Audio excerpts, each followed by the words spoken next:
नमस्कार, स्वागत है आप सभी का ऑनलाइन अड्डा फॉर स्टडी यूट्यूब चैनल पे। इस वीडियो में हम बात करेंगे तमाम लेटेस्ट अपडेट को लेकर। तो चलिए दोस्तों वीडियो शुरू करते हैं। उत्तर प्रदेश के अंदर काफ़ी लंबे समय से नई प्राथमिक शिक्षक भर्ती का जो इंतजार है वो किया जा रहा है। जैसा कि आप जानते हैं कि 69,000 शिक्षक भर्ती पूरी होती हुई दिखाई दे रही है। तो ऐसे में उसको 3 साल हो चुके हैं भर्ती को निकले, उसके बाद कोई भी नई भर्ती का विज्ञापन जारी नहीं हुआ। और जब भी नई भर्ती को लेकर कुछ देखने के लिए मिलता है तो छात्रों के मन में बहुत सारे अलग अलग सवाल भी आ जाते हैं। लेकिन इस बार अगर हम बात करें नई प्राथमिक शिक्षक भर्ती को लेकर, यहाँ पे यूपी टीईटी को लेकर भी सवाल खड़े किए जा रहे हैं। क्योंकि यूपी टीईटी कब होगा, कब से आवेदन होंगे, कब परीक्षा करवाई जाएगी, और भी बहुत सारे छात्र परेशान हैं जो कि इस बार शिक्षक भर्ती में शामिल होना तो चाहते हैं लेकिन वो टीईटी क्वालिफाई नहीं है। साथ ही जिन छात्रों ने अभी तक वीडियो को लाइक नहीं किया, वीडियो को लाइक कर दें, साथ में शेयर कर दें और चैनल को सब्सक्राइब करना बिल्कुल ना भूलें। तो जैसा कि आप सभी जानते हैं कि यूपी टीईटी 2021 का जो प्रस्ताव वो शासन को भेजा गया है और शासन की मंजूरी के बाद में आपके जो आवेदन है वो लिए जाएंगे। इससे पहले 3 से 4 बार प्रस्ताव भेजा गया लेकिन शासन की मंजूरी न मिलने की वजह से अभी तक आप सभी के जो आवेदन है वो नहीं लिए गए। और जब तक यूपी टीईटी नहीं हो जाता तब तक नई शिक्षक भर्ती का इंतजार करना पड़ेगा।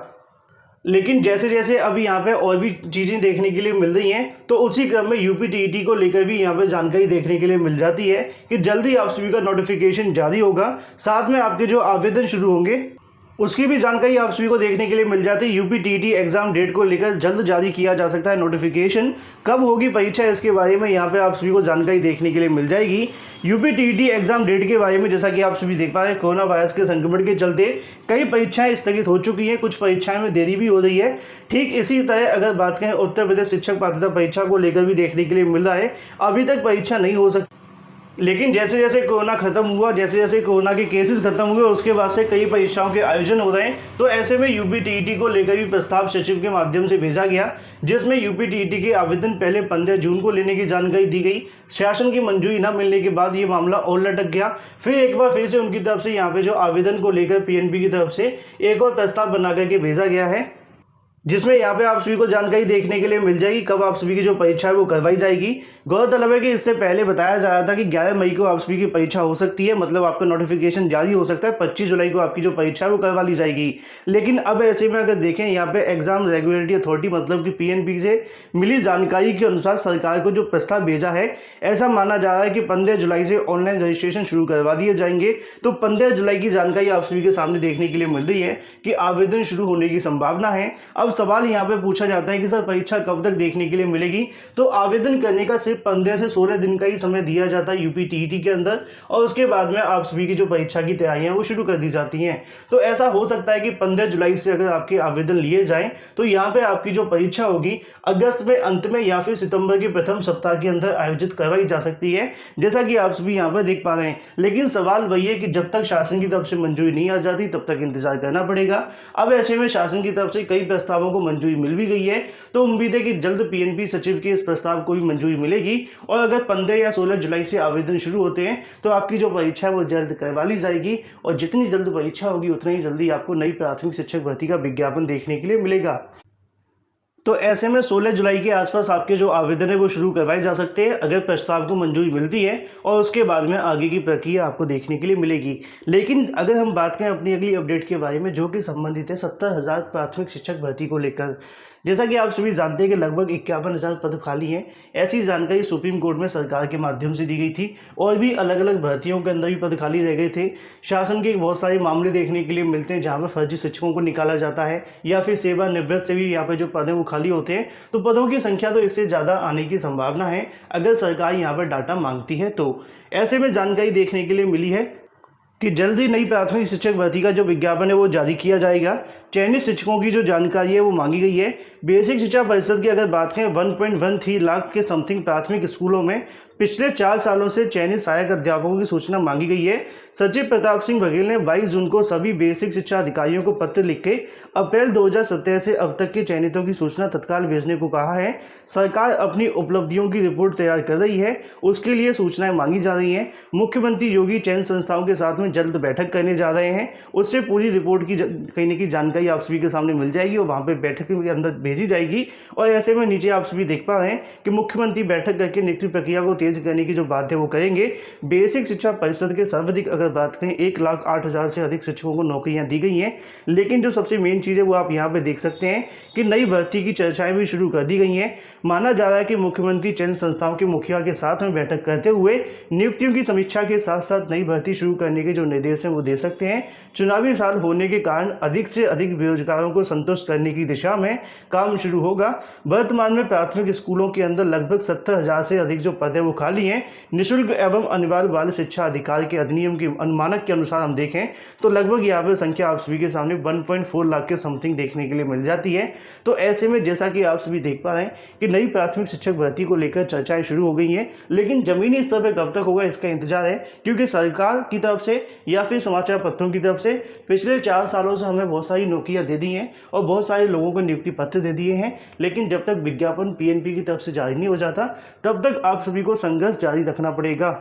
लेकिन जो नई शिक्षक भर्ती इस बार आप सभी को देखने के लिए मिलेगी उसके अंदर कई बदलाव आप सभी के देखने के लिए मिल सकते हैं। जैसा कि आप सभी जानते हैं कि पिछली बार की तरह अब ऐसा नहीं है।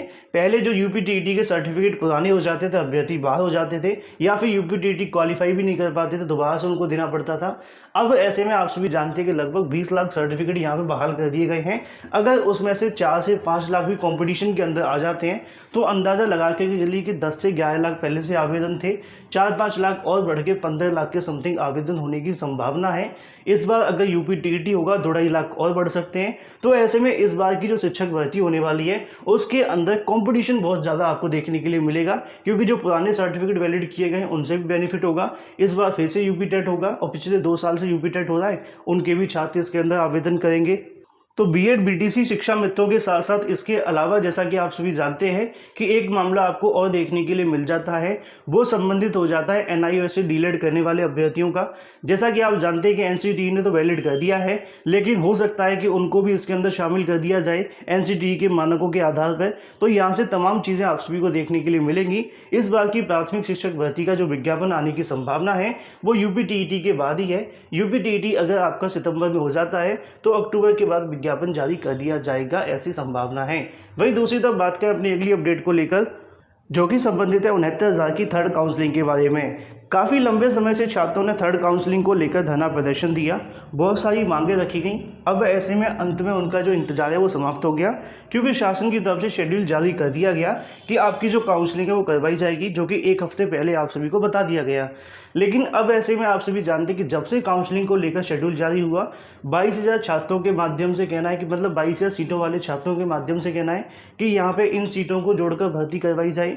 इसके अलावा आरक्षण का मुद्दा भी काफ़ी ज़्यादा सक्रिय हो गया। उन छात्रों की तरफ से पहले से हाईकोर्ट में मामला लगा हुआ है। एनसीबीसी की रिपोर्ट के आधार पर और कोर्ट में दिए गए दस्तावेज के आधार पर उन्होंने भी यहाँ पे कहीं ना कहीं धरना प्रदर्शन करना शुरू कर दिया गया। अब जो मामला है वो काफ़ी ज़्यादा गर्म हो गया है। जैसा कि आप सभी को यहाँ पे देखने के लिए मिलेगा कि लखनऊ में अगर बात करें 69,000 सहायक अध्यापक भर्ती मामले को लेकर छात्रों की तरफ से लगातार जो प्रदर्शन है वो किया जा रहा है। 5 सदस्य की डेलीगेशन सीएम आवास पर पहुंच चुका है, जहां पे कहीं ना कहीं आरक्षित वर्ग के ओबीसी एससी अभ्यर्थी शामिल हैं। इसके अंदर 69,000 शिक्षक भर्ती में आरक्षण घोटाले पर संबंधित पत्र भी यहाँ पे सौंपा गया है। इसी के साथ नीचे आयोग की अंतिम रिपोर्ट को भी यहाँ पर प्रेषित किया गया है, जिसमें कहा गया है कि 5,844 सीटों का घोटाला हुआ है। उसी क्रम में यहाँ पे आपको भारत समाचार के माध्यम से सारी जानकारी देखने के लिए मिल जाएगी। 69,000 शिक्षक भर्ती को लेकर 5 सदस्यीय डेली जो टीम है उनकी तरफ से सीएम आवास पर जाकर आरक्षित वर्ग के ओबीसी एससी अभ्यर्थी इसमें शामिल हैं। आरक्षण भर्ती घोटाले संबंधित जो पत्र वो सौंपा गया है, आयोग की रिपोर्ट भी यहाँ पर प्रेषित की गई है। ऐसे में अधिकारियों ने यहाँ पे भरोसा दिलाया है कि उनको जो न्याय है वो देखने के लिए मिलेगा, उनके साथ अन्याय नहीं होगा। अब ऐसे में दूसरी तरफ चयन सूची आने वाली है, तो ऐसे में लगातार प्रदर्शन जारी है, चाहे वो 22,000 सीटों को जोड़ने के लिए हो। लगातार छात्रों की तरफ से मांग की जा रही है कि 22,000 सीटों को जोड़कर नई भर्ती यहाँ पर ना करवाते हो पहले उनको नियुक्तियाँ दी जाएँ। तो दूसरी तरफ आप सभी को ओबीसी एससी वाले छात्र देखने के लिए मिल रहे हैं, जिसको लेकर सीएम योगी के समक्ष जो मुद्दा है वो रखा गया है। अब ऐसे में विचार के बाद क्या होगा ये तो बाद में क्लियर होगा, लेकिन फिलहाल काफ़ी हद तक जो मामला है वो गर्म हो चुका है, चाहे वो 22,000 को लेकर हो या फिर ओबीसी एससी से संबंधित जो भी अपडेट होगी आप सभी को इस चैनल के माध्यम से दे दी जाएगी। फिलहाल इस वीडियो के माध्यम से इतना ही। Thank you for watching this video.